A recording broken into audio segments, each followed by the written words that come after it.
what's the importance of eclipse season and the two eclipses coming up right now? It's like a generational change these couple of years where we will look back on 24, 25, and 26 as epic moments of life on the planet changing direction. We're in a kind of preparation for movement in a new way, right? So if we're in a south node eclipse season, that means everything that comes up in the rumble of amplified energy of what we call the wormhole, that crazy energy in between eclipses, you want to be in consideration of anything and everything you have to release in a Libra shadow way. And just know that we're going through changes over the next 3 months that will take anything that we're feeling and amplify it. The biggest event that I think is powerful for this year and into next year is that. Are you ready to shine?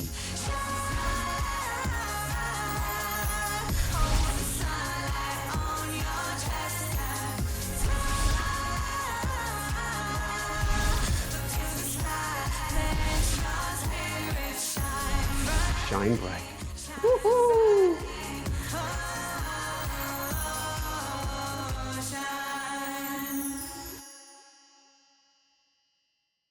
Hey everyone, welcome back. I'm Michael Sandler, your host on Inspire Nation. If you've wondered what in the world is going on with the world, and if the world is gonna fall apart this fall, then do we have the fall 2024 predictions and eclipse show for you. Today, I'll be talking with Dr. Michael Lennox, my all-time favorite astrologer, author of a brilliant new book, Psychic Dreamer, and creator of the Daily Astro Alert about all things fall and eclipse season and what they mean for you. So welcome back to the show, Michael. Are you ready to shine? I am, as ever. It's always a pleasure to be here, Michael. Enjoy it. It is always a pleasure to have you here. And I can't believe I'm going to start with this, but this almost seems like a line out of Groundhog Day. I'll say, welcome back to the show, Michael. Are we ready to shine? Before we dive right into things, though, are we in for a doozy this fall? Yeah, we are. I mean, we've got eclipse season, and eclipse season is always sort of amplified energy. We trip up a lot. Everything gets more intense, and then there's, of course, the archetypal interpretation of eclipses, which we'll get into today, which make them really valuable, but bumpy. And then as we sort of finish the year, Mars is going to go into retrograde. So the process starts in 2024 and reaches over into 2025. Mercury will do the same thing at the end of the year, which he sort of did last year as well, and be carrying us over the last month of the year into next year with a Mercury retrograde at the same time as Mars is retrograde. And so, yeah, it's going to be a kind of intense couple of months this fall. Is it? And we're gonna first, I want to understand where we're at today. Then we're gonna go to eclipse. We'll wrap up with where we're going. But I'm gonna give a little teaser. Is this ramping up to an even more challenging 2025? Yes. And we've talked about this a little bit in the past. What we have in 2025 and 2026 that's going to be major for the entire planet is you've got outer planets all changing signs.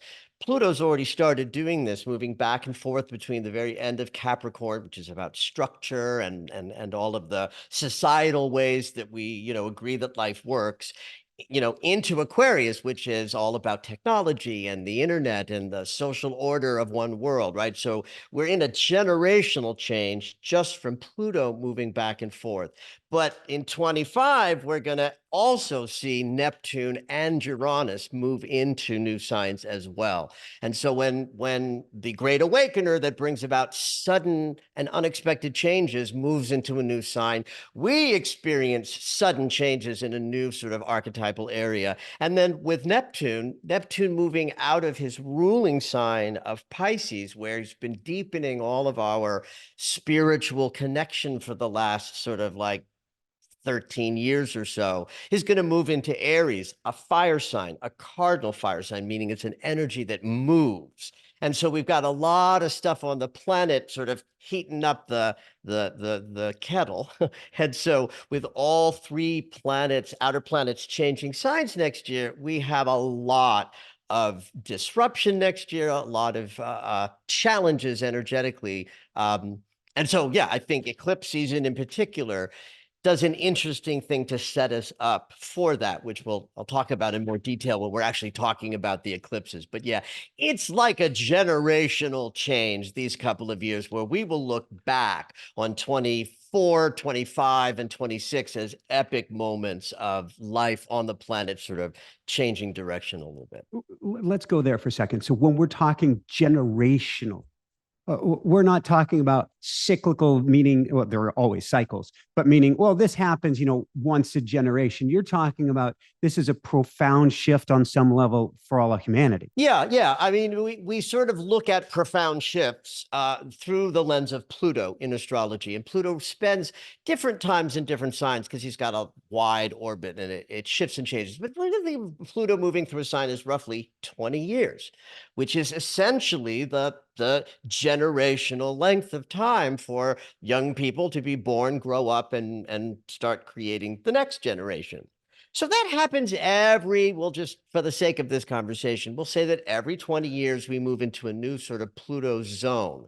What makes it wacky is the simultaneity of Uranus doing it and Neptune doing it. See, Pluto represents or reflects, I should say, deep, slow change, the way things churn to change. And as they change in a Plutonian way, it's utter, it's down to the molecular level. Uranus is the other agent of change, and that's the change that happens suddenly, like lightning, the unexpected and the out of the blue. So with the two planets that represent slow change and fast change, changing signs, that's like a double whammy of both the kind of evolutionary change that you can see by sort of getting your gaze far back and watching the arc of, say, the last, century, in 20-year periods. But then the sudden, unexpected, revolutionary changes when Uranus, the planet of those sudden changes, moves into Gemini, which is a mildly unstable sign for Uranus to be in because it's a mutable sign, which means there's a lot of movement or fluidity in Gemini, which means change can happen because mutability is an energy of change. Like there's three modalities. Cardinal starts things up. Mutable energy changes things, and fixed energy keeps things solid and steady. So with Uranus changing things fast, moving into a sign that things can sort of morph more easily, I think is a combination for an epic level of shift, both slow, deep, and, permanent and sudden, fast, and revolutionarily. And then you just throw Neptune in there for good measure, like that's just another planet. And then it's all about air and fire. You got Neptune will move into the fire sign of Aries that says our beliefs, our ideologies, the things that inspire us will light us up and put us on fire. Now, that's a lovely thing. Pluto moving into Aquarius expands technology, and that's a lovely thing. Uranus in Gemini allows us to pivot and shift and create new connections and share our ideas more powerfully. So there's all sorts of yummy benefit. And all three of these planets are relating to each other in 60-degree angles. It's called a grand sextile, which means they're all working really well together. So the challenge is working together well doesn't say good or what we might call the seemingly bad. Right? The planets don't care what we judge. Right? So change that's slow and change that's fast and ideologies that light us on fire will have lots of impact for all of us collectively, both at the top of the wheel with expansion, at the bottom of the wheel with change that's scary, and everything in between. It sounds to me, Michael, like a setup. It sounds like a setup to catapult us. I'm going to say catapult us to greatness, but at least catapult us out of our, I'm thumping on it here, seat for tremendous change. Well, I love that image even of a catapult, because I think that's right. There's tension building, and that's the pulling back of the catapult. If you look at the landscape in the news in the United States, you could really sort of say, oh, we're being set up for the conflict to get sort of greater. And I think that's significantly possible. And I'll be talking a lot about that when I prepare my followers for next year's astrology. But it also is a setup for activation, for peace, for movement that's positive, and all of the people who are likely tuning in to your podcast or your audience are more likely to be in the camp of people who are contributing to the possibility for peace and change that we can steward in a positive way. But make no mistake about it, it's going to be both. And it's going to require all of us to be willing to carry our energetic weight in service to the community so that we're bringing more love and light than destruction and breakdown. And I do think we're being prepared in the eclipse season at an individual level to move into next year more grounded and ready for a year of dynamic change. Beautiful, in a sense. I'll take it as beautiful and hopeful. All right, before we get to the eclipse, just a couple things. Yes. We had you on earlier. We've had you on a couple times this year. We love having you on the show.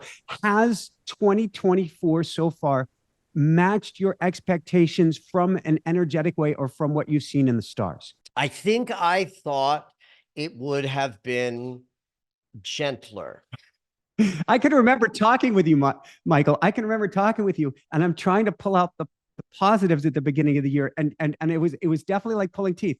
So yes, so you weren't preparing us for gentle. So if you expected gentler, I think that I've been anticipating the big changes of 25 and 26 and sort of comparing them in my perception to some of the big changes of 2020 and 2021. So I was hoping to feel that 23, similar to 22, would be a little bit more insular and less crazy, so that we would be a little bit more less tender and sensitive as we move into next year. So I would say that what I would always say about any year when there aren't big, swampy outer planet changes that we all experience in a similar way, what I think was dominant about 24 was individual journeys were very bumpy for people, myself included, in a way that I was not anticipating. you ain't alone, Michael. this is the zeitgeist, and we're going to get more there in a bit. But I think this is the zeitgeist or the collective consciousness right now is everything swept under the carpet, everything that had to be dealt with, everything that we thought, oh, I don't have to worry about that. Every life is good. No, this is 24, baby. There's astrology that describes that, and it's part of the two outer planets of Neptune and Pluto, who will change signs next year. So right now, Pluto is at the last mastery degree of Capricorn. Capricorn is about structures in the world. It's Saturn's ruling sign. So Pluto is changing the unchangeable. We think of structures as like, well, that's permanent. And then boom, boom, boom, it topples down. And we're like, well, I guess it wasn't permanent. So that's Pluto at the mastery degree of Capricorn. Neptune is the planet through which we experience our unconscious nature. And when I use the word unconscious, I'm also using, I'm talking about spirit, spiritual practice, spiritual connection, creative inspiration, the way that we want to express ourselves creatively. It's Neptune that gives us the inspiration to pull things out of the invisible and make them visible in a creative act. That's all Neptune. Neptune rules Pisces. Both of them invented the unconscious. So if you've got the planet of change at the deepest level saying, no, no, no, not superficial, not like easy change ain't it. We got to go all the way down.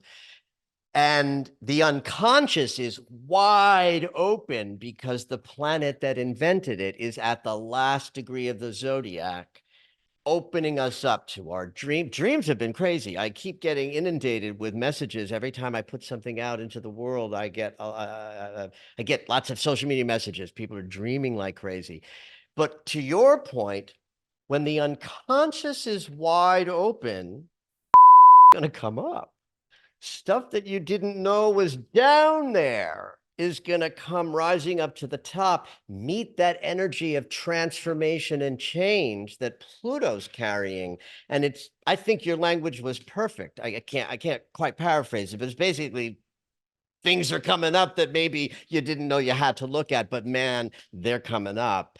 And And we need to meet all of those moments with the best surrender to change as possible, because the more we do that at an individual level, the more we're able to hold up the needs of the community. That makes sense. So one last question before we go into the eclipses, and then we'll blow everything out. What has surprised you most energetically, or what's taken place with humanity this year so far, based on everything that you've been looking at? One of the things that I have always said about Pluto in Capricorn, and then when Pluto would move into Aquarius, I said this 20 years ago when Pluto moved into Capricorn. I saw what was happening in 2007 and 8 when that started. Just watching the planet. I saw the Arab Spring rise up a few years earlier than that. I was just watching all of this change, and I saw these movements rising up while Pluto was in Capricorn, movements towards peace or social change for women, for Black people in America, for all sorts of causes shifting. They're sort of coming forward into more awareness. And so I saw them as peace movements separate. And what I said back then was Pluto in Aquarius is going to create a peace movement. No plural. The Age of Aquarius is the promise of world peace. That's what it is. The Aquarius says the community works as a whole and all are cared for. So Pluto entering Aquarius at the moment on the planet when we have officially fully started living in the Age of Aquarius, I think that that's also a setup for those of us who, I'm like, this is my last couple of decades, right? Someone told me I was going to live to 100 the other day. I thought, oh, please no, please. I don't want to be here that long. But I think that this next 2 decades is crucial for the creating of peace movement out of the disparate people who are sort of fighting for different causes. And we're doing our best to try to get that coalesced. And so I'm seeing that happen in the United States. I'm seeing, shifts happen outside in the various conflicts that are around the world that make it look like we're in World War III. And so, yeah, I think I don't know if this surprised me because I had a kind of an expectation of it, but once we entered some territory where it looked like hope was possible, I thought of Pluto in Aquarius. We're not done with the shift, right? He's moving back and forth still this year. He's in, he's retrograding in Capricorn. He'll turn around and go direct later in the year, and then we'll be done. And I do think of your predictions or readings, however we want to call that, often. And I would agree with what you've been saying for several years, and I'm assuming you're still continuing to say, is guys, this is an awesome time to get anchored, to get grounded, to get centered, to do the healing work, because we have, let's say, a potentially very challenging and bumpy ride as we're going into 2025, and there ain't going to be a reprieve for a while. So right now, anchor in, put on the seatbelts, don't panic, just do the work. Right. And your life, listeners, tells you what that work is. You just have to have things right in your own psyche and then contribute directly to your life and your environment and your community. Even if it's to go out for a walk and smile at your neighbors, that's more peaceful than destructive. This idea, Michael, that the world and our perception of it is a projection. It's an energetic hologram created by the 7 billion fractalized expressions of the one whole. This is a law and it's real. It's abstract to us because we're in these separate bodies, and then we'll use it as a platitude like, oh, we're all one, and everything out there is just a reflection of inside of us. So I use a little mocking tone just to sort of like, it's hard to live that. But that's what this is. This is, in fact, a collective experience of a world that's made up of every individual projecting their insides out and then receiving the imprint back of what the world is. And so if that's accurate and true, then it's accurate and true that the more people on the planet of those 7 billion that are putting out uplifting energy as opposed to destructive and hateful energy, then how can there be anything but world peace as a result of that? And then I like to add, we have 2,000 years to get it right. because that's how long an age lasts. I don't think it'll take 2,000 years, but I think that those of us who are living now are living through the transition between the age of Pisces and the age of Aquarius. And that alone, from the, through an astrological lens, is a mighty unstable moment in, the history of consciousness. So thank you. So take us then through, take us as we're going through this transitional period. What's the importance of eclipse season and the two eclipses coming up right now? Okay. So this is the last eclipse in where the south node is in the sign of Libra and the north node is in the sign of Aries. The nodes are these vectors of energy that shoot out from the moon's orbit as it crosses the path of the Earth's orbit. So if you can just picture the Earth moving around the sun in kind of an elliptical circle, and there's this little circle of the moon sitting on top of it like a car on a amusement park ride that goes around and around, right? So where those two circles, the little one and the big one, intersect, there's this shooting out of energy that goes what we'll call forward. I mean, it's outer space, so there's no forward, backwards, up and down, right in space. But north node says we're moving towards that. South node says we're moving away from that. So for the last 18 months, every eclipse season that we've been through at the end of 23, earlier in 24, and this one has had us in consideration of moving away from passivity, moving away from sort of preferring peace and harmony and balance that you don't get anywhere of substance. That's the shadow of Libra. Libra's a beautiful sign that means harmony, balance, love, reflection, the scales coming into, a beautiful sort of stasis. But if we're thinking about the south node of the past, then we're like, well, what are we letting go of? What do we need to release that might help us with our forward movement? And it's all going to be about relationships that don't serve us, codependency, peacekeeping, all of the shadows of that sort of balance and harmony. So the last eclipse in spring of this year was a north node eclipse. The sun was near the north node, which means that we were in consideration of where we're going, where we're headed next, right? Which is, that's the sense of Aries. Aries is that energy that dives with courage. It says, I'll go, doesn't care what if he's jumping off a cliff or into a pool of warm water. He just wants to dive and go.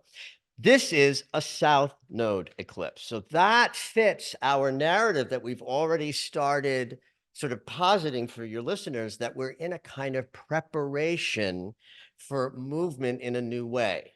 Right. So if we're in a south node eclipse season, that means everything that comes up in the rumble of amplified energy of what we call the wormhole, that crazy energy in between eclipses, you want to be in consideration of anything and everything you have to release in a Libra shadow way. Codependency, passivity, peacekeeping at all costs, not wanting to get fired up. It's like, I've never been political, but I feel more fired up about what's happening in my country. I don't know where that will lead me, but right, like I think about that, and it's like we have to move away from that. Peace will happen if I ignore it.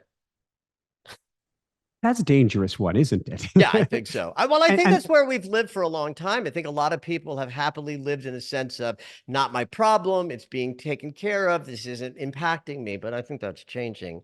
At any rate, this sense of that it's a south node eclipse is important to keep in mind.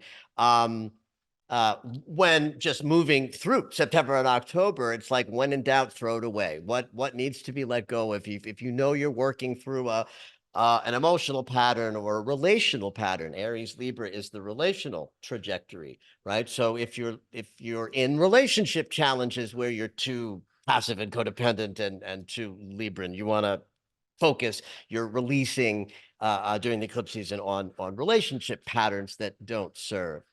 But in keeping with the conversation that we've been having of preparation, all three of the outer planets during the eclipse season are working well together in what we call this sort of grand sextile.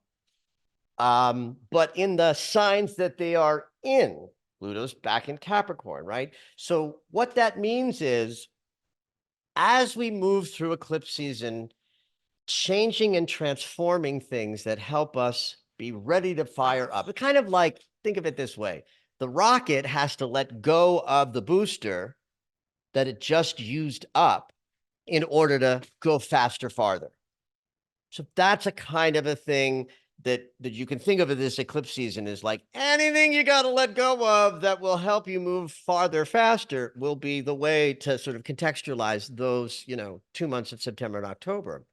But the idea that slow change, fast change, and inspiration, Pluto, Uranus, and Neptune, are working well together, but in the signs that they've been in, then we really are in a kind of here's where we've been for the last X years. We'll just say decade for the sake of brevity. Right, this is we're letting go, South Node eclipse, of consciousness that has carried us and served us well, say, for the last 10 years, but won't serve us well where we're going, which is much more fiery. So I think it's sort of What does ironic. that mean? Well, it means that it's like, okay, I have long COVID. Long COVID amplified my depression and anxiety greater than anything I experienced in my younger years. It's been sort of a wild thing to have episodes of sadness and anxiety that seem like they're somebody else's, but that's a long COVID symptom. The research is showing that.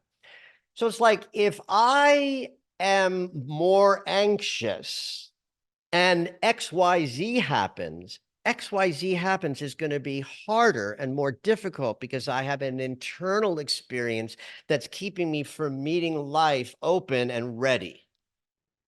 So that's just one sort of example of what we're talking about, that at the individual level, anybody who's willing to do the self-investigation work, who's journaling and meditating and talking to people and understands what the patterns are that you're, looking to shed, and maybe you even use astrology to help contextualize that experience. These eclipses really are helping us drop what we need to be ready to be in a year that's more activated, that will require, I think, more grace in our bodies to meet. And that's just easier to do when you've cleaned out the gunk. I sometimes call the South Node the anything that involves the South Node, like a transit or an eclipse. It's like a visit from the honey dipper. That was what my dad called the septic tank truck guy. Oh no, I Would knew you come were by every going there few months somehow. and suck all the out of the septic tank. And he called it the honey dipper. I think that was, my dad had dad jokes. But we're kind of in a honey dipper situation during these eclipses, which is siphon off that we need to be free of so that we can meet a year up ahead that is going to require more courage and grace from us because things are heating up. Thank you. So I'm going to call eclipse season this year. I'm going to call it the celestial detox. And then the question becomes, how do we prepare for the detox? How are we going to feel in the detox? Well, let's start with the first eclipse, which is a full moon, which means it's a lunar eclipse. So this is on September 17th. And that may be just when we go live. This may be within a couple of days. We may have actually just crossed that threshold. We'll see. So the sun is in Virgo, which means our conscious awareness is in process, integration, healing. I love that. We know that we think a lot about Virgo and the Mercury rulership of Virgo, which is where Virgo has all of that energy of details and organization and precision. But Virgo is also co-ruled by Chiron, the wounded healer. So when the sun is in Virgo, our healing centers are lit up, as well as our capacity to process and integrate the things that we learn or shift through. We know where to put them when the sun is in Virgo. It's like the Humpty Dumpty season where the Kingsmen and knew where to put everything to get that back together. So if the sun is in Virgo and we're in consideration of our bodies and how we work them and how we process and integrate, and the moon is in Pisces, we're in an eclipse that's about spirit, flesh. Pisces is the animating spirit of force, or the source, or whatever you want to call it, life itself. And Virgo is the energy of a body that takes the animation and lives. So if it's a south node eclipse about letting go of the past, and the sort of thing we're looking to release would be a Piscean sense of unconsciousness, unwilling to look at things directly, doing that thing we talked about earlier that's like, oh, it's not my problem, that's a Piscean thing. Oh, it's not in my world, it's not my form. um um so my world, everything's about having a spiritual practice, which I know is sort of true for you because your whole teaching comes from the practice that you created for yourself to have a life that was worth living. Is that right? Absolutely. And plugged in, for me, a carpenter has his hammer and his nails. I'm in my automatic writing all the time. All the time, as I am in my devotional practices all the time, and spent decades struggling with discipline around that to get to a place in my 40s, 50s, and 60s where it's all the time. And why? Because it's to be in a body. My God, life's hard. It hurts. It's scary. So this is an eclipse where we get to deepen our willingness to work a program of practice that allows you to feel dialed in every day, not just when you remember to, or not just on Sunday, or not just at a moment when you're in the retreat, but every day. Um, yeah, and Chiron and Venus are opposing each other in that eclipse, which means that our hearts are ready to heal. Like there's no avoiding a heart healing when the heart planet and the healing planet are, opposing each other. Very, very, very much so. Um, so I think that if nothing else, you approach the September experience focused on deepening your sense of connection to the all that there is. And I have a prayer that I offer periodically when it makes sense to offer this specific prayer, because it has to do with when we don't really know what we're looking to release in a full moon. I offer this prayer: I am now ready to release everything, known and unknown, conscious and unconscious, that would inhibit my ability to, we'll just say, master life more powerfully. And it's that known and unknown, conscious and unconscious, that is a Pisces idea.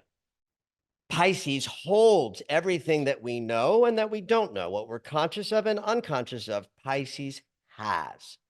So because our rational minds can't touch the unconscious, then sometimes we have to honor that fact because our minds are never going to be able to speak directly. The mind is irrelevant. It's just a narrator. It's just shoved into the system talking about what it sees, right? So you want to empower that mind to use, the idea that we don't really know what we're looking for, but the unconscious does. And if we empower that idea with prayer, and with the sun in Virgo, Mercury's in charge, as is Chiron.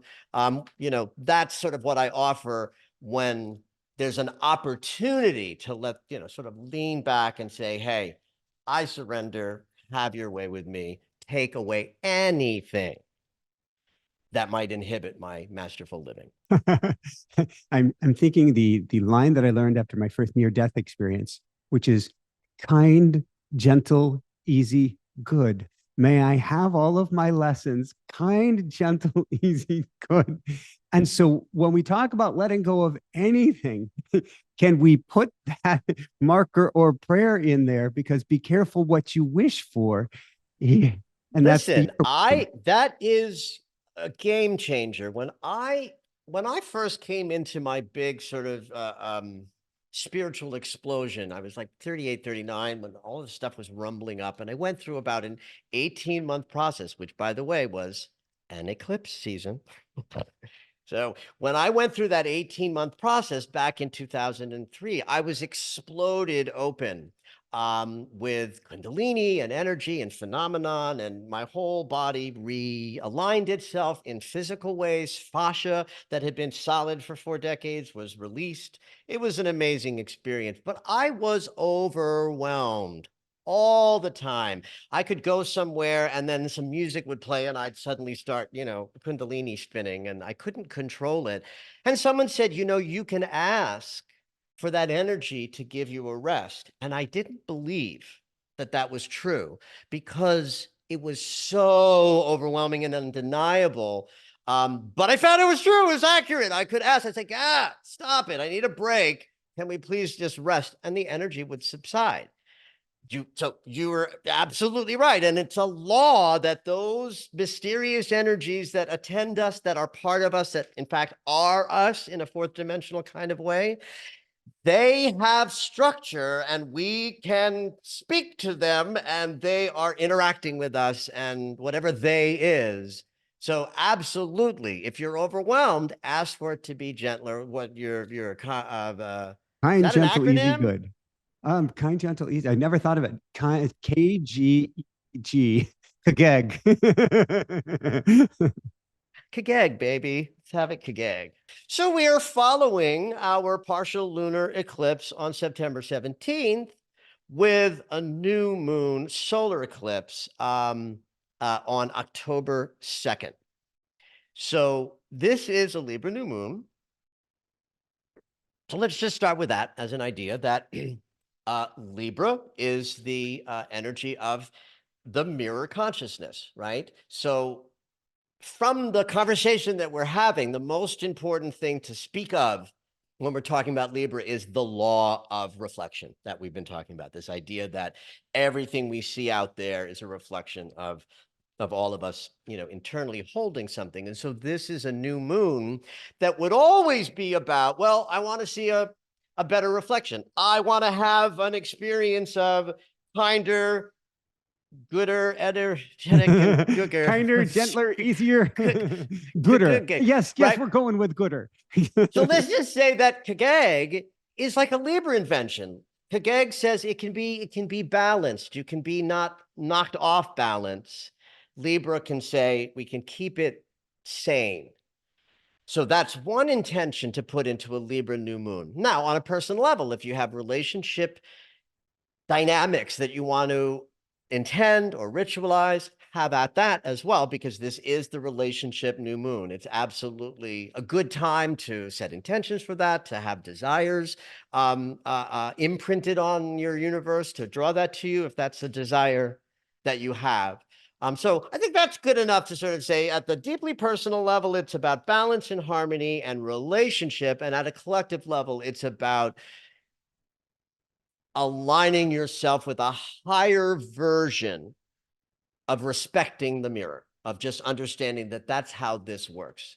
One thing I mean is like if you're running around life and someone does something shitty and you're in like blame or you get stuck in the story, then you're not practicing the mirror consciousness in a graceful and powerful way. Now, this is not talking about like rolling over and being a doormat. It's about we learn in Libra that there is no such thing as my fault, your fault. It's a reflection. Now, what makes this juicy is it's an eclipse, so that all of those things that I spoke to aren't just intentions we might set, but changes that can happen within us. That's the power of the last eclipse and this eclipse. Eclipses change us. So while we move through this, the archetype might be about loving, balanced, harmonious experiences and relationships. The new moon is conjunct both Mercury in Libra and Black Moon Lilith. And the conjunction between Black Moon Lilith is exact. Sun at 10, Moon at 10, Black Moon Lilith at 10 degrees of Libra. And let me pause you for 1 sec, because each time you bring up Black Moon Lilith, I go, can we have for our audience, and I'll take a refresher every time too, what exactly is Black Moon Lilith? Well, I love Black Moon Lilith. It's a point. It's not a planet. It's a point associated with the moon. That's why it's called moon. It's Black Moon because it's not outside of the moon's orbit. It's inside. It's in between the Earth and the moon. You can think of the moon's domain as the unconscious mind, and the correlation up there is outer space.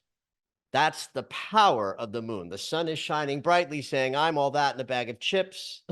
And the moon's like, yeah, honey, I got the bigger domain. I'm all of outer space, which is greater than you can even conceive of.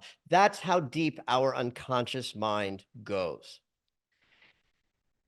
Because black moon is inside the moon's orbit, it connects to our unconscious, but that which is close by, that is the material that's going to bubble up from below the surface unavoidably. I sometimes will refer to Black Moon Lilith as the manhole cover of the sewer system that your unconscious is connected to. And burst up that we typically say, no, we're going to keep that down. There's a sexuality element to Black Moon Lilith, so we repress things with Black Moon Lilith, and we try to, we shut down a little bit in the Black Moon Lilith experience. Now, why Lilith was added to the Black Moon moniker, I don't actually know. And I've searched and I've looked and I've asked, and I've never found anybody who could tell me why.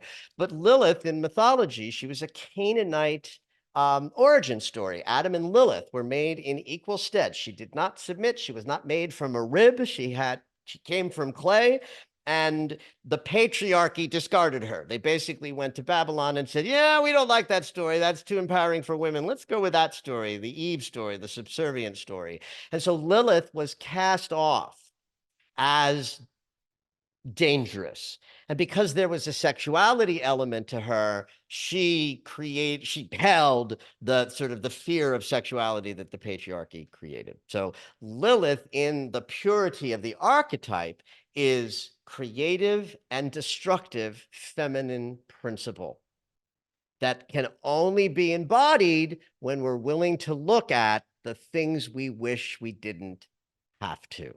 So I know we're going to get back to the eclipse, but and forgive me, I'm not trying to pull us off of I'm pulling us multiple degrees away that we'll get back to the 10 degrees of Black Moon Lilith. But it seems A, it's important that she's here now. And B, now you're talking about a little bit about Pele energy as well, if you're talking about creation and destruction. Yes. And when she moved into Libra a handful of months ago, she spends 9 months in a sign. Our shadow work turned in the direction of personal relationship, the mirror consciousness, how the insides need to match the outsides, how if you have a change you want to happen out there, if you don't do it in here first, the shadow's going to grab you and it's going to be problematic. What I love about a new moon that is exactly conjunct Black Moon Lilith is that it allows us to own that unabashedly, to be courageous in the idea that, okay, I want to set intentions to attract a relationship. What might I have to do in my basement to clean out to be ready for that? Are there patterns that I'm pretending don't exist anymore that I'm just going to attract a relationship and the new relationship is going to eradicate the old patterns? It don't work that way. Black Moon Lilith knows that, and she can help us incorporate intentions that allow us to sort of want the top of the wheel, but be willing to go through the bottom of the wheel so that we're doing the full work. Here's a helpful thing that I do with my meditation sometimes that might help people understand all kind of an element of Black Moon Lilith. I do a lot of movement in my meditative state. I have automatic movement experience. There's toning, there's inward aspirational toning. It's a lot of chaos in the body and movement and sound. And so there are moments in that process when I feel energy going up and down in the sort of Kundalini spin, where I have to allow my body to squeeze a bit without interrupting that by taking a breath. So in order for me to get to that moment where part of my mind is saying, breathe, breathe, and the other part of my mind is saying, no, withhold the breath so the body can do what it needs to do, I just call upon Black Moon Lilith. In that moment, I just call that energy in, and it's the energy of that which I might be afraid of, but I lean into. So I'm afraid that I'm not breathing. It's like, I need a breath, but I don't really need a breath. I can wait another moment. So it's by calling in the energy of Black Moon Lilith, while part of my mind is terrified to feel the death that no breath is, Black Moon Lilith is there going, this is nothing to be afraid of. Just surrender. It brings up a point, and I can speak for myself, and I'm here with my multiple pairs of glasses and God knows what. This feels like a dizzying time. Are we all being energetically activated? I feel like we're all, I call it spinning on some level. We're calling in Black Moon Lilith energy can help us breathe or not breathe through it, but stop spinning as much. That's sort of funny to me that you're using the word spin as an analogy. If we were to correlate spin with an astrology moment, we would need what's called a grand trine. Trines are the most movement oriented of geometrical angles. So there's movement in a trine. And when three planets trine each other, I usually call it like a vortex or a spinning kind of thing. And so during this second eclipse on October 2nd, there is a grand water trine with Venus in Scorpio, Mars in Cancer, and Saturn in Pisces. Now, Venus in Scorpio is deeply intense. She's not quite comfortable here. Mars in Cancer, he's miserable there. You know, Venus is hard in Scorpio because she's all about love and harmony and balance. And in Scorpio, we have death and rebirth and deep feelings that are so tumultuous. Venus is a little overwhelmed in that sign. So feelings will be intense during eclipse season because of that transit. Mars in Cancer is too held. Cancer is a feminine sign that grabs us and holds us like mommy. You know, and Mars is like the teenager saying, oh, you can't breathe. Stop hugging me. So there's more anger with Mars in Cancer. There's more potential violence. I read a stat once that there was some research done that domestic violence increases in its reportage when Mars is in Cancer. That doesn't surprise me. And Saturn in Pisces is sort of what we talked about earlier, that like lessons are coming up from unconscious places that we didn't know we had to even look at these things. So if the new moon says there's a promise of balance, harmony, and peace, the backdrop planet says anything but. And because it's all water signs and Libra is an air sign, there's a kind of a conflict there of like trying to stay above the fray to set the intentions or where our consciousness and unconscious want to go while we're spinning in darker feelings, scary emotions. But that's the desire, that's the intention, right? To ask yourself, can I stay balanced and harmonious while there's a lot of spin? And now I think then that Black Moon Lilith conjunct the sun and the moon, she's there to help. She's there saying, I invented this. It's not as scary as you think. I don't know what you guys are all afraid of. Black Moon Lilith is the one who comes along and says to the guy who's holding on to the stick that's sticking into a cliff, afraid to let go. She's like, dude, you're 2 feet from the ground, but you're just so frightened that you won't let go. Right? Black Moon Lilith is comfortable in the scary work. All right, bring us back now. We're talking about 10 degrees. We're talking about the eclipse.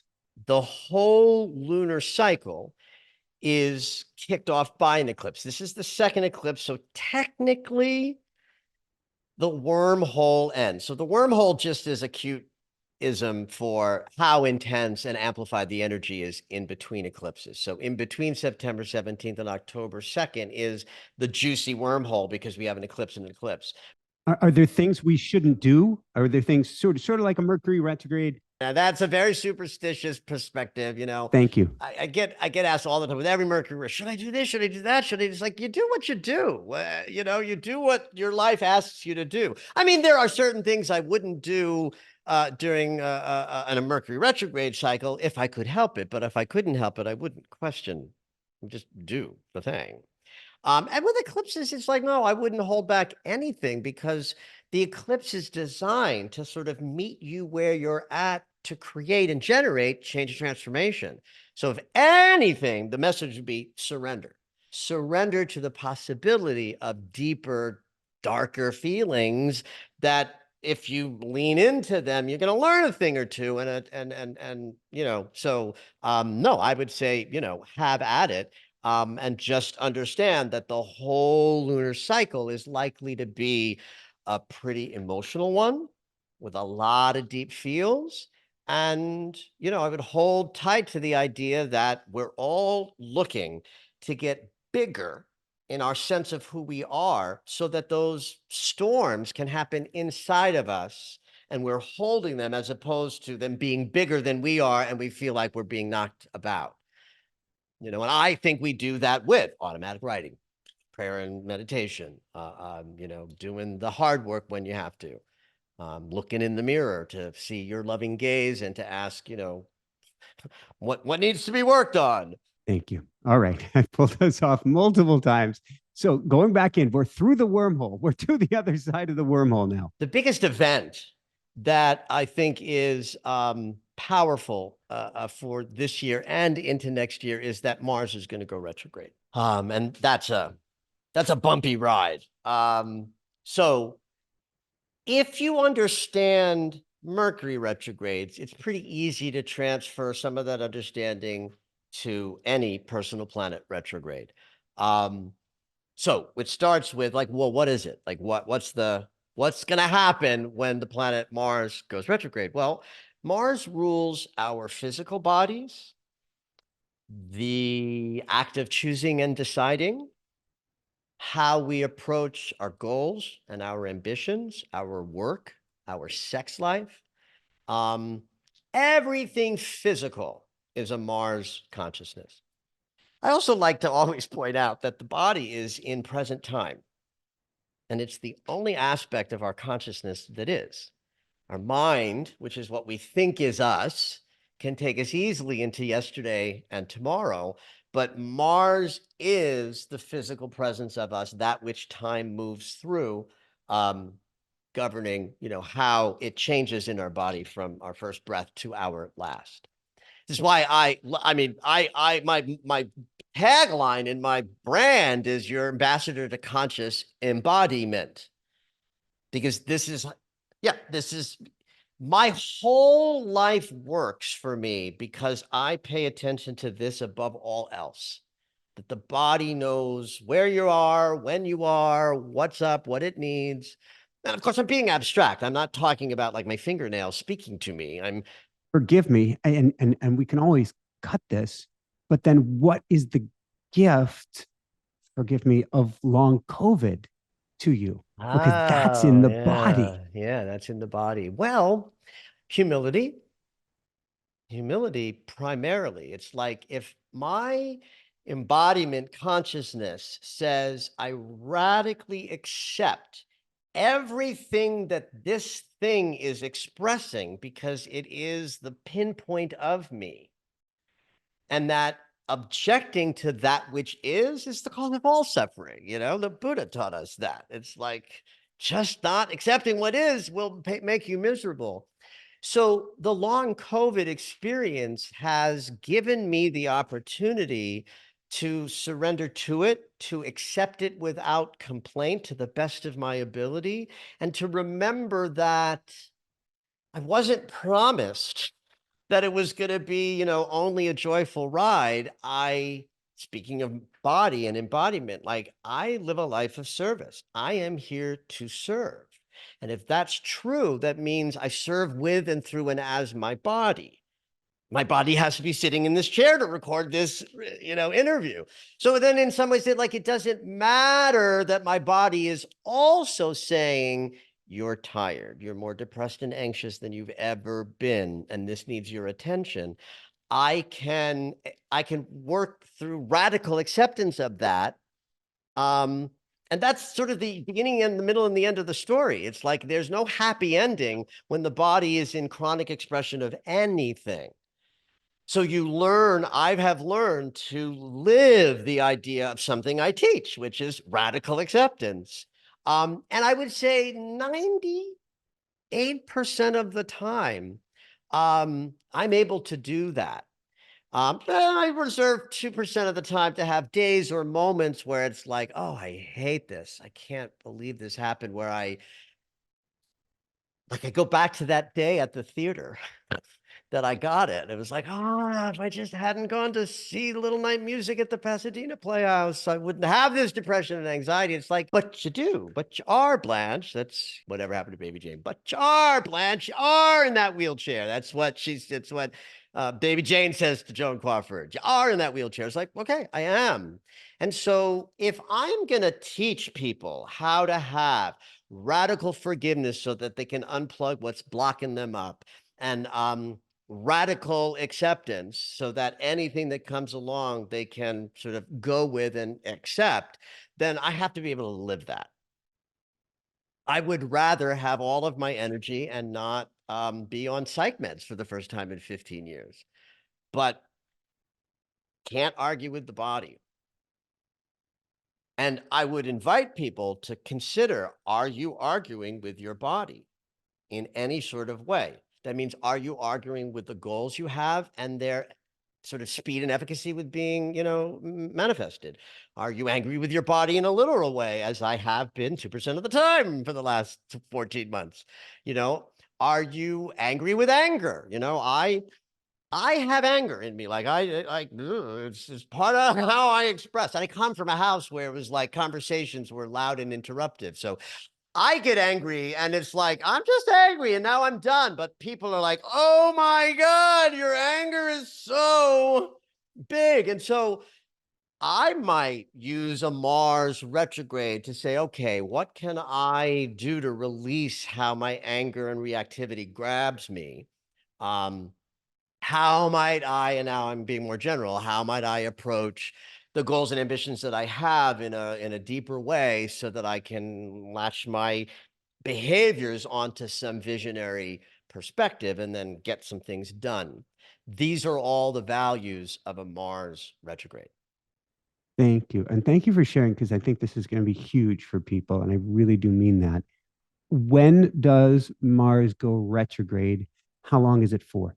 Well, the entire cycle starts in the beginning of October and completes at the very beginning of May, May 1st. So that's a 3-act play, though, like all retrograde cycles are. So there's this space between like 17 degrees of Cancer and 6 degrees of Leo that Mars is going to move through. That's interesting, because remember what we said about Mars and Cancer. Not happy here. Mars and Leo, very happy.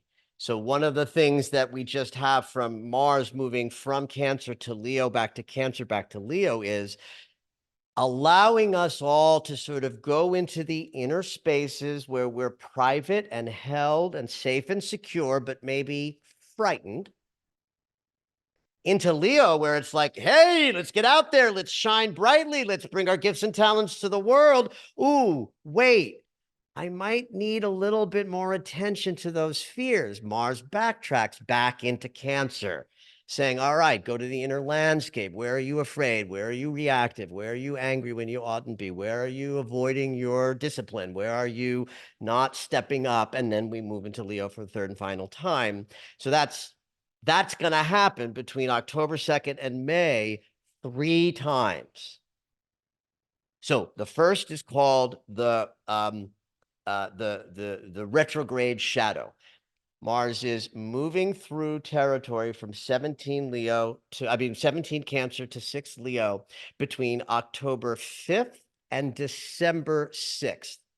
That's like 2 full months where we want to be paying attention to everything we do or choose or gets chosen for us or happens to our bodies, or things that happen with work or at work or through work or starting work. Anything Martian between those 2 months, October 5th and December 6th, is the preamble to the retrograde. I sometimes call it the brochure. You're going to get the brochure that tells you what the journey you're going to go on is going to look like. And then on December 6th is when Mars will turn around and he will be moving backwards from the same place, 6 degrees Leo, back to 17 Cancer between December 6th and February 24th. So again, about 2 months to move backwards.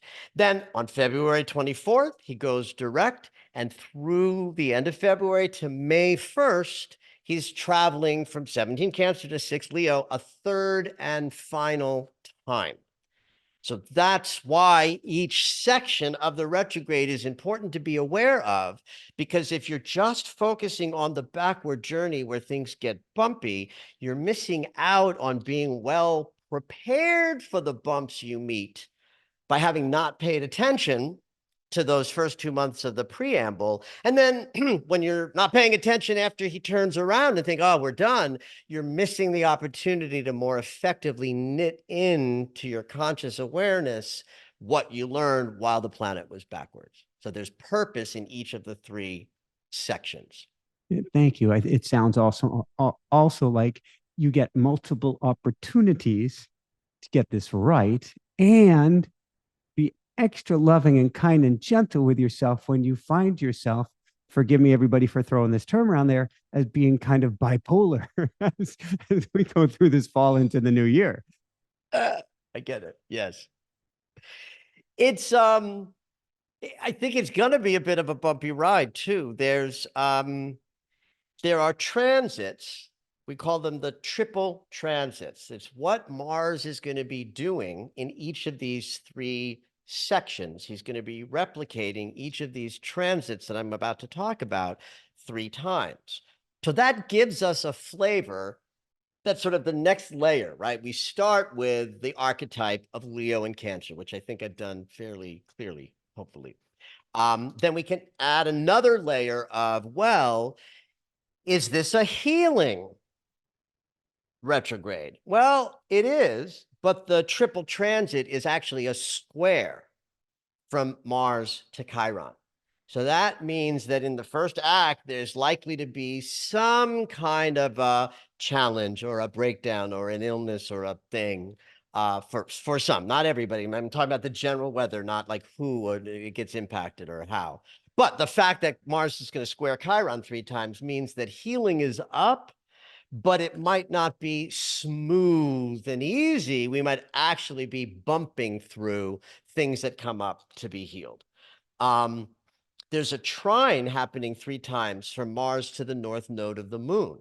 This is very positive about the retrograde cycle helping us move forward more powerfully and effectively, because that's the nature of the planet of action, harmonizing with the point, the north node, that represents the future we're creating. So right there is a kind of a similar sort of dichotomous story that we talked about in the eclipse. Mars trine in the north node says, here we go, this is where we're heading next. And Mars square Chiron says, wait, you're not ready to take that trip, honey. You got to let go of some of that baggage that's weighing you down. And then there's a handful of other transits too that are going to make it a little potentially bumpy and dare I say exciting. A sextile to Uranus means there'll be a lot of anything can happen and probably will things that occur between October and the end of April. And a lovely trine to Neptune means that we got our spiritual practice at the ready. So that's your solution to anything that's challenging in the fall and through the winter, is dive into whatever practices keep you connected to the flow of life. And then an opposition to Pluto means we're doing some shadow work. We're in some power struggles, and hopefully the healings that can come when we know that the power we think the other person has is really ours, that we've just given it away. And so it's going to be a bumpy ride. Thank you. Not really. I mean, thank you as a person, not thank you for the bumpy ride. Okay. On that note, collective consciousness, where we're at, how this affects things, and are we still going through a cycle for the US right now? Well, yes. I mean, the Pluto return for the United States that we talked about a lot in, forgive me, my brain, it's like, was that 22, 21? I don't remember. At the we've talked about it. It's in the past, but it's Pluto, which means it has impact over years, right? And so with Pluto being in Capricorn this year, we're still experiencing the United States as an entity having to look below the hood of its, engine, that the all men are created equal, and that didn't really turn out so good for a lot of people. Dichotomy. And then, one thing that I notice is certainly this Mars retrograde being in the sign of Cancer, could impact the United States a bit. It is election season. The United States is a Cancer nation. So the election season here in November is going to be challenging and contentious. You don't need an astrologer to tell you that. And it's probably going to be a protracted experience. I don't think we're going to be one and done on November 5th or whatever that date is, because there will be challenges and an aftermath. And it's interesting to me that Mars retrograde might also reflect the process of election and president for the United States. It's probably going to take a few bits to unfold.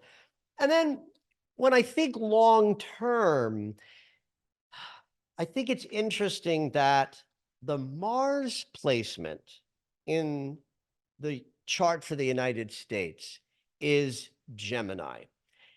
That to me represents our population, right? Mars is the body. So if it's a chart for a country, then Mars is the bodies that make up the country's inhabitants. In Gemini, the population is divided. Like we were set up for that. I mean, back in those days, there was the whole thing of the agrarian nation, or the manufacturing nation, and the idea of the deal that was made that Jackson could create his bank if it Jackson. I'm not sure of the people, but it's like the bankers would have had a manufacturing nation centered in New York, and the agrarian folk, Thomas Jefferson, wanted a farming country. And the deal that was made was, all right, we'll let you have the capital in Washington, D.C., because that was a nod to the yeoman farmers of the South. And that's what created the divide when we were formed. And so we see that enormously showing up in our population right now with a great sense of divide. And I do think that Uranus moving into Gemini signals something that's both immediate and long term, because it's going to take a year or two for Uranus to get to 13 Gemini, where the United States Mars is. I think that that's a moment of reckoning where we get to wake up to the divide that we are in. And my hope is, begin to find a way to heal it in a way that's not possible right now, because all you have to do is turn on the news to see that that divide is on fire, and there's no putting it out at this moment. It's only going to sort of flame up a little bit more. But my hope is that the population of the United States is wakeable, upable by the Great Awakener, by virtue of Uranus moving into Gemini. That's my long-term hope. Thank you. And I want to get into a little bit in the inner work. Then we'll begin to wind things down. Although I'll see if anything else pops up in your consciousness that we need to be aware of. But speaking of popping up in the consciousness, you mentioned at the beginning that the dream world is wacky right now. Yeah, that's Neptune at the 30th degree of Pisces. Neptune's pretty slow, right? It's Neptune and Pluto are both in the 250 year orbit zone. So Neptune has been in Pisces since 2011. And what was really interesting about this, Michael, I think you'll appreciate this. I've been doing dream work publicly from my late 20s. Like before I ever left the corporate world of the entertainment industry, I was on the side sort of doing dream workshops at yoga centers in Los Angeles. And, it wasn't until I was like 39, 40 that I, created this as my whole life and business. But let me pause you for everybody for just, I'll give you the briefest understanding of Dr. Michael Lennox. You wrote the dictionary on dream interpretation. So yes, some people I know that. In fact, my podcast is, astrology and dreams because I do both. And it was like, well, do they fit? It's like, well, they fit in me because I do both. So yeah, in fact, dream work came before astrology. I was interpreting dreams for my, kids in high school. So by the time I was in my 20s, I had studied a little bit. I knew I had a gift and I was able to hold space because I'm a natural teacher and I was doing that. And I had a baseline sense of how those workshops went, what kinds of questions people were asking, what people's experience of dreaming was. And in 2011, when Neptune moved into Pisces, it got different. First of all, before Neptune was in Pisces, I had trouble landing workshops and retreats and events in a way that when Neptune moved into Pisces, it was like no obstacle. And the questions got different. People started having more intuitive and precognitive dreams, or I started hearing about it more at any rate. And so that is something that happened that I noticed because that's my world as soon as Neptune moved in. Well, the 30th degree of any sign is called the anaretic degree. It's a degree of mastery. Yeah. And why that is because the notion is there's an evolution in the zodiac, right? So that when a planet moves through a sign, it's collecting data from the first degree through the 29th degree. Then we get to the 30th and final degree of any sign. That planet has all of the wisdom that it was gathering from its movement through the sign. This old idea of cusp. If you think you're on a cusp, kids, it's not astrology. The newspaper industry invented the idea of cusp because there was this cutoff of birthdays. And so they would say like, oh, well, if you're born at the end, you're on this thing called the cusp and you kind of vibe with both signs. That ain't true in astrology. It was good for the newspaper industry. But I use that as an example to explain the mastery degree. So when the sun reaches those edges of the sign, it's not in cusp, at the very last degree, the 30th degree, it's not looking where it's going. It's going to turn around and say, have I mastered this sign? Have I done everything that I know in this sign before I move on? So that's the sort of the anthropomorphized sense of why anything at the 30th degree has more power.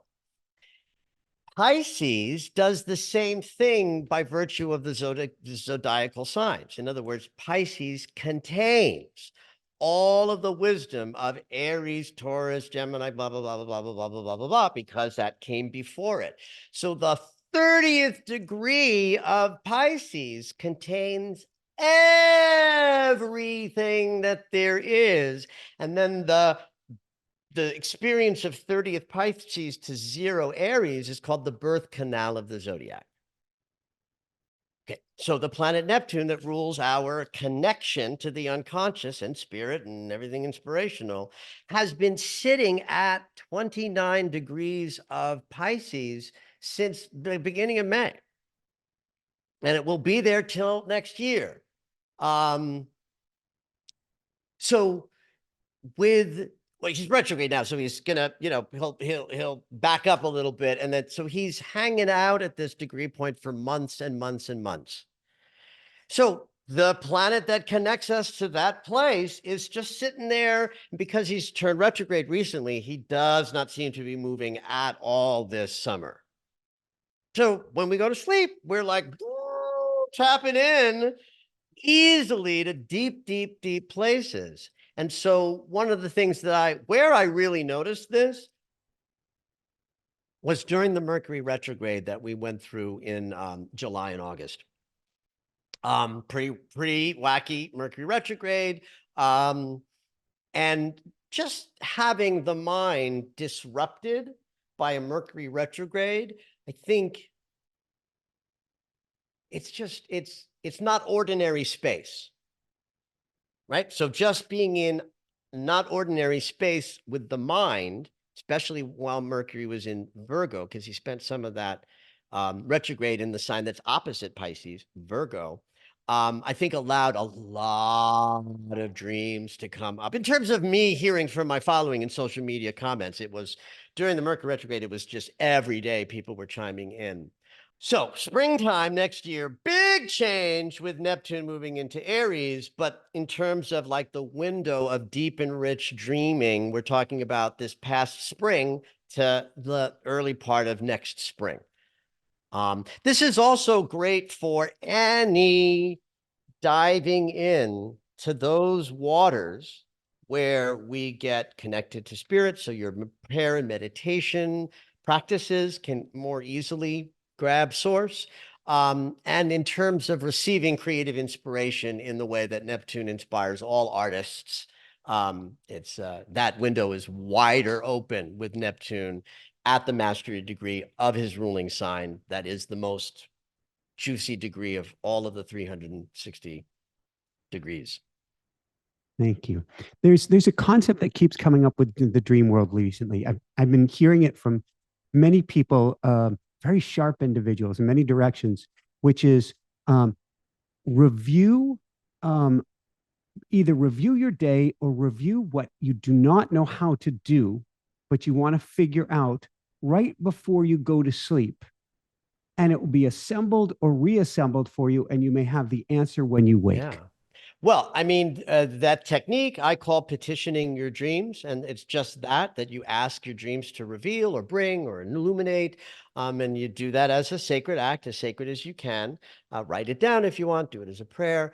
But you said something in there that I loved that I just never really thought of, which is this idea of like something you don't know how to work on. That is a great tool during eclipse season and the Mercury retrograde that's coming up in November and December. Um,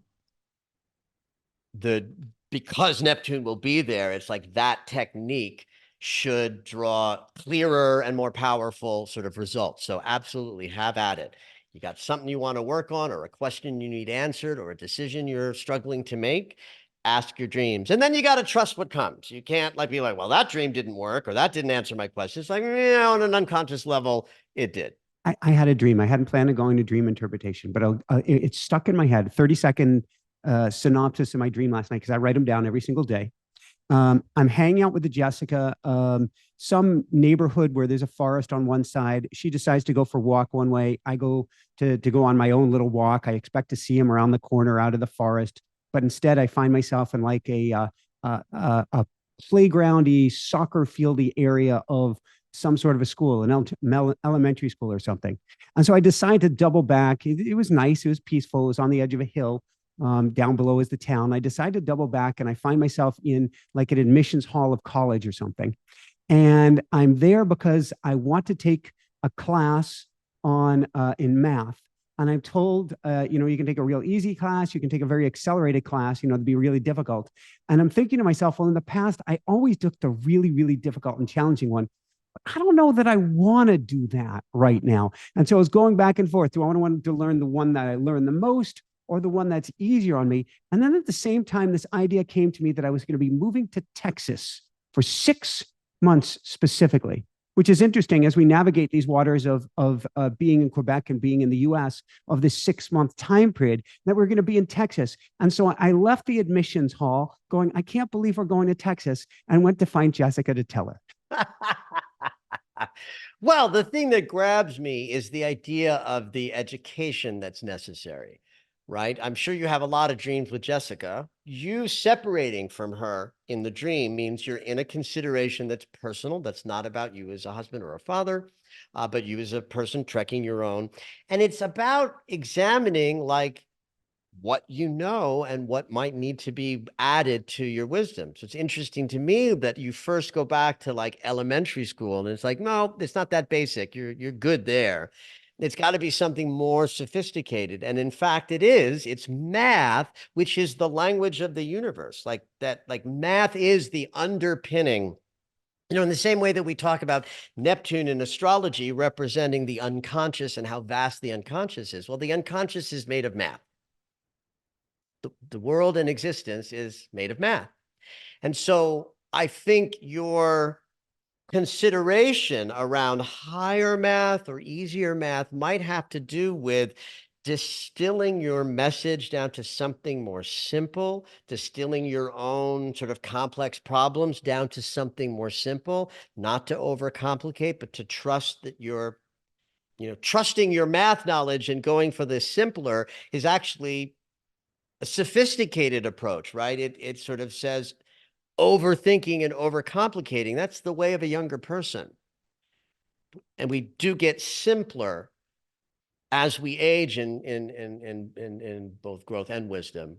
So that to me is why, you're sort of thinking about the simpler math, then you come back and join up with your spouse again. It's interesting. We have a dear friend staying with us right now who has a PhD in math and has an entire new way of looking at math having to do with the trine, having to do with triangles. It's called Fibonacci math. Love that. So there you go. You've got math in the atmosphere through social conversation because of your visitor. So then math enters the dreamscape, but then it has a symbolic meaning that's speaking to your journey and not his. And the last personal note, and then I want to see where we wrap things up and what's coming up here. I was always told that I'm a Virgo on the cusp of Leo, and I certainly act a lot more Leo than I do Virgo. But you're saying there is no cusp. Right. When first of all, the idea that you even know your sun sign is a function of the newspaper industry, right? It's not a function of astrology. Um, um, yeah, it's in the 30s in the UK, an article was written about Princess Margaret. Astrologically, it came true when her, uncle abdicated, and so the newspapers are like, "Oh, astrology, astrology. What can we do?" And some astrologer would have said, "Well, there's this thing called sun sign which you could present as like when you were born, what day you were born. It'll be very simple. And then we can write like little descriptions of the energy. And, some of those horoscopes is like Capricorn features prominently today, wash your hands before you leave the restroom. So the idea that you had these birth dates and that it didn't like fit with the sun's movement. Like my birthday is August 23rd and I am a Leo, anoretic Leo, 29 degrees, 57 minutes. And nobody believes that I'm a Leo when I tell them my birthday is August 23rd. And on It's the like, well, 25th, I'm coming right after you. In 1963, the sun changed signs in the afternoon in the East Coast from Leo to Virgo. If I had been born 4 hours later, my sun would be in Virgo. Your chart has lots of Leo placement that would make you feel very Leonian. Your Mars is in Leo. Something called your part of fortune is in Leo. And your black moon Lilith is in Leo. So that means your body, how you choose, how you act, how you behave, how you make decisions, how you have sex, how you relate to everything Martian is bold, self-centered in a positive way, Leonian. Part of fortune is something we grab from Arabic astrology. It's just like your pot of gold. It's if you're in an event and the part of fortune is being well transited, we might say, oh, it's going to be a good day or a good week. I'm not really sure why Western astrology barred it so significantly, but it did. But you have that in Leo, which means you've got good fortune when it comes to things like being presentable, being visible, letting people see you in an extroverted way, and then your black moon Lilith in Leo means that your shadow material is also well acquainted with being fiery. So your early Virgo sun is still who you are as the center of you and the integrator, the healer, the processor, the one who understands all of the details. But how you move in your body would be all Leo. So you would feel like, oh, I relate to Leo, but that's not a function of cusp. That makes perfect sense. Thank you. All right. What else do we need to know as we wind this down? Yeah. This has been We brilliant, have Michael. one more thing to unpack, which is our next Mercury retrograde cycle. So Mercury is going to move into Sagittarius sometime in October. So on November 7th, that's the beginning of the first act of the cycle. Mercury will be at 6 degrees of Sagittarius. And between November 7th and November 25th, it's always about 2.5 weeks, Mercury will move from 6 degrees of Sag to 22. That's the preamble. That's when you want to be paying attention to conversations, negotiations, kerfuffles that happen in communication, anything that is problematic from the neck up between November 7th and November 25th. You want to make note of, because those issues are likely to return again. The backward motion at 22 degrees of Sag on November 25th, Mercury will turn around, and between then and December 15th, it's always 22 days, Mercury will backtrack from 22 back to 6 degrees of Sagittarius. Then the wrap up starts on December 15th through January 3rd. So we're not actually crossing the threshold of the new year with Mercury moving backwards, but technically he's still in his cycle to the 3rd day of January. Sagittarius is a sign that Mercury doesn't like. It's one of his unhappy places. And while there's a word for it, detriment, I'd rather explain it archetypally. Mercury is about communication, and Sagittarius is about all the ideas that there might be in existence. And the archer of Sagittarius wants to touch them all. That's why Sagittarius represents travel and education and all sorts of expansion. It's Jupiter's ruling sign. So it's a sign we associate with curiosity and fun and movement and stimulation and expansion. But Mercury's not happy there. It's just too many flippant details for his, little mind to sort of hold. So that's probably going to make this a retrograde kind of retrograde. Yeah, like Mercury in Virgo is more bumpy because Virgo is a sign that Mercury rules. So my position there is that if Mercury's retrograding in a sign he's already scattered and challenged and sort of not operating at his best in, then when he goes backwards, it's going to be all the more too many details, too scattered, too much bumping into the furniture. The backdrop of this retrograde is also a little bit challenging because Mercury's going to square Saturn 3 times. Squares are about conflicts and obstacles. With Saturn, it's about breakdowns, delays, and challenges. So if you've got Mercury squaring Saturn, that's likely to put the brakes on and be sort of for like an uncomfortable squeeze, but it's going to happen 3 times over, the 2 months. That makes the whole Mercury retrograde a lesson. Mercury will be touching Mars in what's called a sesquisquare. The sesquisquare is an angle, very weak. It's a 135-degree angle. And it's an angle that can't do anything. It can't make anything and it can't break anything. But Mercury is touching Mars in this way, and Mars is in his process of going into retrograde himself, so that there's then a way that the 2 cycles connect to each other. An opposition from Mercury to Jupiter means there's going to be a lot of over the topness because that's Jupiter's shadow.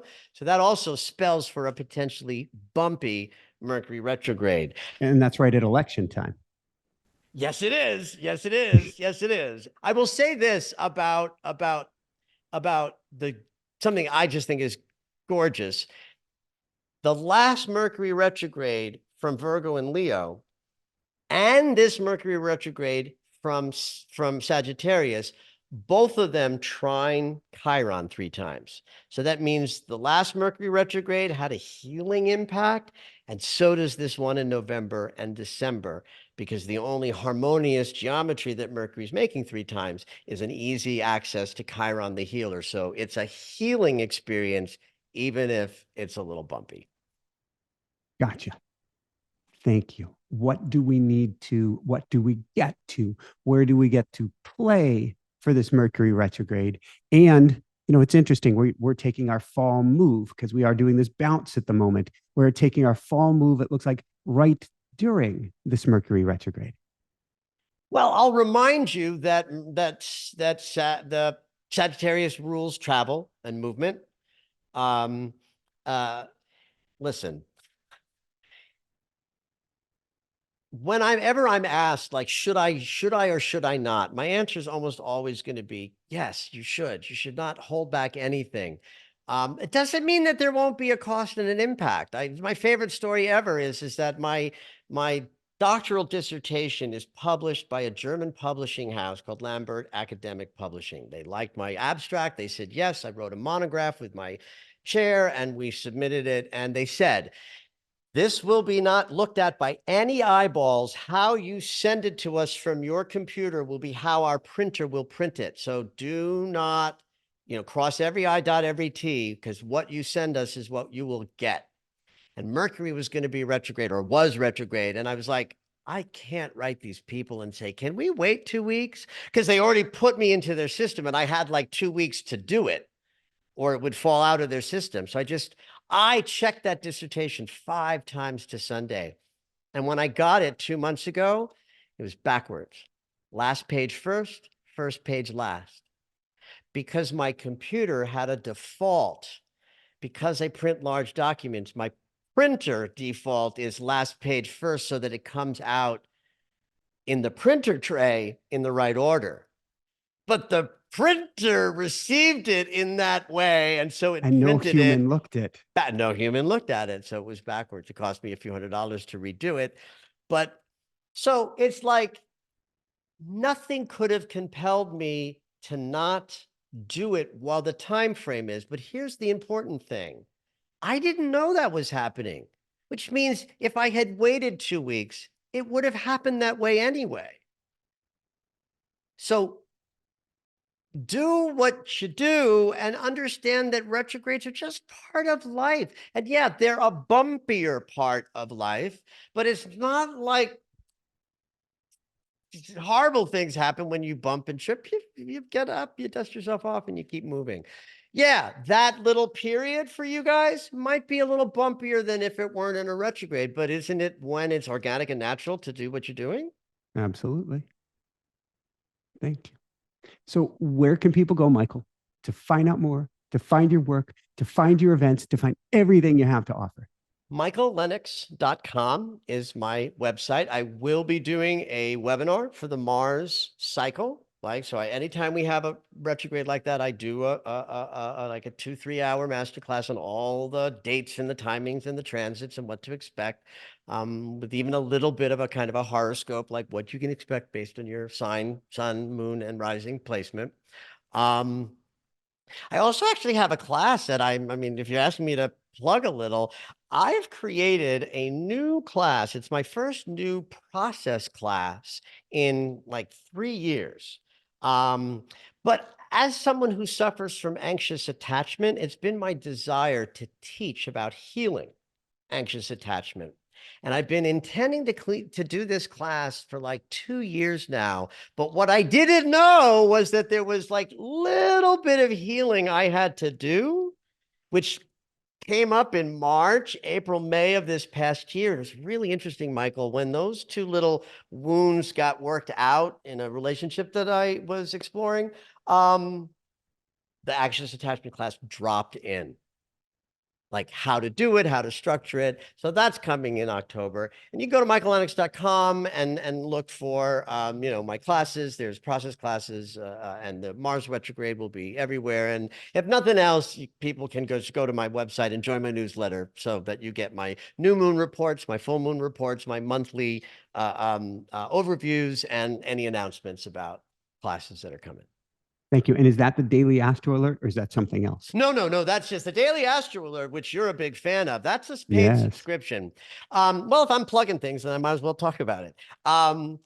This is the best way to learn astrology, too, kids. If you want to learn astrology, sign up for my Daily Astro Alerts. I do anywhere from 2 to like 6 paragraphs a day describing in great detail the next day's energy. I'm often asked, why are you so like accurate? People say that I'm accurate, and certainly my social media, I do little videos every day on social media that come straight from the Daily Astro Alerts. The reason I'm accurate is because 2 reasons. One is I don't leave anything out. A lot of astrologers just grab one thing that's happening on a day and present it like that's all that's happening. But I never do that. I talk about everything so you get a full picture.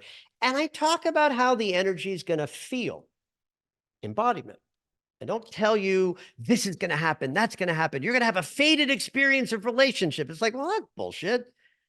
But you might have a faded experience of the mirror consciousness as it relates to your life, right? So the Daily Astro Alerts really teach people how to work with the planets on a day-to-day basis. But you do have to pay for it. It's $10 a month, $100 for the year. And that you can find on the website as well. It's called the Daily Astro Alert. But no, the newsletter, you get my free. You get my new moon, full moon, monthly forecast. I also do a monthly gathering on Zoom at the beginning of the month, talking about the month. That's free as well. You can find out more about that by signing up for my newsletter.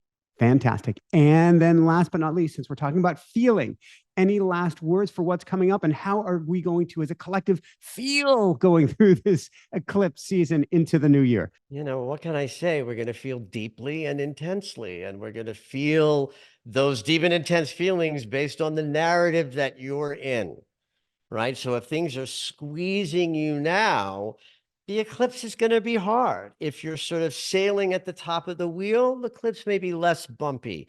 You know, one of the things that can happen with presenting the general astrology is I'm describing the weather. You might love the rain and you might hate the rain. Same rain, but everybody experiences it in a different way. And the best way to understand how the fall might feel for you is how do you feel now? What's been going on for the last months? What's the narrative of your life feeling like? And just know that we're going through changes over the next 3 months that will take anything that we're feeling and amplify it. I'm hearing the Beatles going, change. To feel the change. Michael, this has been beautiful. This has been brilliant. I cannot thank you enough. My pleasure. And I can't wait to hear how this class goes, because what you're doing is, I asked this earlier, how is this a gift for you? Well, it's actually, I believe, even giving you more fuel and more of a gift to help others. I think so. Thank you. So for everyone out there, this is Michael Sandler saying, be well, have fun, dive into the work for this fall, for this eclipse season, dive into it with everything you've got, and you may just well come out the other side shining bright. And yes, above and beyond all else, shine bright. Woohoo! How does it get any better than this? Thank you so much, Michael. You're so welcome. What a pleasure. Always. Wow. I always love Dr. Michael Lennox's interviews. I always love the words that he gives. And you can take it on many levels. You can take it on a very technical level. You can take it on a very surface level, not superficial level. But it always brings home what we get to work on, what we get to look out for, look out for, and most importantly, how we get to love ourselves up through the process. And I think that is what is most important. On that note, if you want to shift your energy, if you want to bring your vibration up, and way up every single day, simply sign up for my daily newsletter. It's free. It's dailywoohoo.com, where I give you attunements, basically ways to change your energy or get in vibrational alignment. I give you tools to work with. I give you so much more, and it's all free. That's at dailywoohoo.com. If you want to take it to the next level, if you want to play at the level of the mystic, or live up here above the fray, seeing what's going on in the world, but participating at a higher level rather than being stuck in the trenches, come on over to the School of Mystics. Join us 4 weeks each month, including powerful clearing events each and every month. The link is down below. Come join us at the School of Mystics. And of course, if you want to learn how to channel, if you want to learn how to hear from the other side, we talked about in the bunch of the show here today. If you want to learn how to do automatic writing, simply come on over to automaticwriting.com. It's automaticwriting.com. Please thumbs up this if you like it. The more people that thumbs up, the more the YouTube algorithm shares it out to the world. Sending so much love your way, and keep on shining bright. Woohoo! How does it get any better than this? Lots of love, everyone.